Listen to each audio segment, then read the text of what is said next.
கர்த்தருக்கு ஸ்தோத்திரம். இந்த உலகத்தில் எதிர்பார்ப்பு இல்லாத மனுஷனே இருக்க முடியாது. ஒவ்வொரு மனிதனுக்கும் ஒவ்வொரு எதிர்பார்ப்புகள் இருக்கும். எடுத்துக்காட்டாக பெற்றோர்களுக்கு தன் பிள்ளைகளிடம் எதிர்பார்ப்பு இருக்கும். அதே போல் என் அப்பாவிற்கு என்னை குறித்து சில எதிர்பார்ப்புகள் இருக்கும் அல்லவா? அதில் மிக முக்கியமானது, என் மகள் என் சொல்லுக்கு கீழ்ப்பட வேண்டும், எனக்கு உண்மையாக இருக்க வேண்டும், தன்னுடைய மன கஷ்டங்கள் இடத்தில் பகிர்ந்து கொள்ள வேண்டும், ஒழுக்கத்துடன் நடந்து கொள்ள வேண்டும், இன்னும் ஏராளம் ஏராளம். ஒரு உலகத் தகப்பனுக்கே தன் மகளிடம் இவ்வளவு எதிர்பார்ப்பு இருக்கும் என்றால், உங்களை என்னையும் படைத்து தம்முடைய சாயலாக சிருஷ்டித்து தாயின் கருவில் உருவாக முன்னரே தேர்ந்தெடுத்து பெயர் சொல்லி அழைத்து தன் சொந்த இரத்தத்தாலே வீண்டெடுத்து அப்பா பிதாவே என்று கூப்பிடக்கூடிய புத்திர சுவிகாரம் தந்தாரே, அவருக்கு என்னிடத்தில் எவ்வளவு எதிர்பார்ப்புகள் இருக்கும். அவருடைய பிள்ளையாகிய நம்மிடத்தில் அந்த பரம தகப்பனின் எதிர்பார்ப்புகள் என்னவாக இருக்கும் என்பதை குறித்து இப்பொழுது தியானிப்போம். முதலாவதாக, விசுவாசத்தின் தந்தை என்று புகழப்படும் ஆபிரகாம். ஆபிரகாமிடம் கர்த்தர் சொல்லுகிறார். ஆதியாகமம் 12ஆம் அதிகாரம் 1, 2, 3, 4ஆம் வசனம் பார்க்கிறோம். நீ உன் தேசத்தையும் உன் இனத்தையும் உன் தகப்பனுடைய வீட்டையும் விட்டு புறப்பட்டு நான் உனக்கு காண்பிக்கும் தேசத்துக்கு போ. கர்த்தர் ஆபிரகாமுக்கு சொன்னபடியே அவன் புறப்பட்டு போனான். ஆபிரகாம் தேவனுடைய வார்த்தைக்கு கீழ்ப்படிதல் உள்ளவராகவும் உத்தமனாயும் இருக்கிறதையும் பார்க்கிறோம். மேலும் திரளாய் பெருக பண்ணுவேன் என்று வாக்கு கொடுத்த கர்த்தர் ஆபிரகாமை திரளாய் பெருக பண்ணினார்.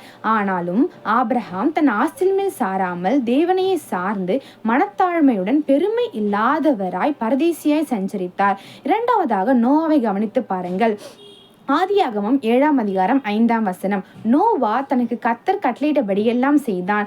பூமியின் மேல் ஜலப்பிரளயம் வரப்பண்ணுவேன் என்று கர்த்தர் நோவாவிடம் கூறினார். நோவா அதை விசுவாசித்து ஜலப்பிரளயம் என்றால் என்ன என்று தெரியாத நிலையிலும் கர்த்தருடைய வார்த்தைக்கு கீழ்ப்படிந்து பேழையை உண்டு பண்ணி தேவனின் எதிர்பார்ப்பை நிறைவேற்றினார். மூன்றாவதாக, யோசேப்பு தன் சொந்த சகோதரர்களால் புறக்கணிக்கப்பட்டு தனக்கு தேவன் காண்பித்த பிரகாரமாகவே நடக்கும் என்பதை நிச்சயம் உடையவனாய் தன் பரிசுத்தத்தை காத்து கொண்டான்.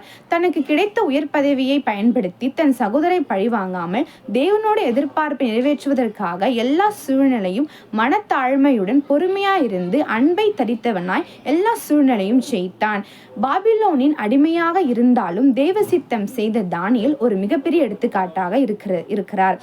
2 கொரிந்தியர் 7ஆம் அதிகாரத்தில் பவுல் சொல்லுகிறார். இளைப்பாறுதல் இல்லையாம், எப்பக்கத்திலும் உபத்திரவாம், ஆனாலும் அதன் நடுவிலும் அந்த தேவ மனுஷன் சுவிசேஷத்தை பரிபூரண சந்தோஷத்தோட அறிவிக்கதை பார்க்கலாம். கடைசியாக, தாவீதை போல் எப்பொழுதும் கர்த்தரை துதித்து பாடி அவருடைய வார்த்தைக்கு கீழ்ப்படிந்து தீமைக்கு நன்மை செய்து உபத்திரவத்திலும் நிந்தையானாலும் பொறுமையாயிருந்து பரிசுத்தத்தை காத்து கொண்டார்.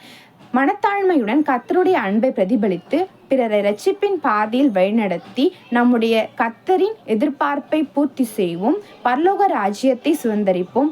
ஆமீன்.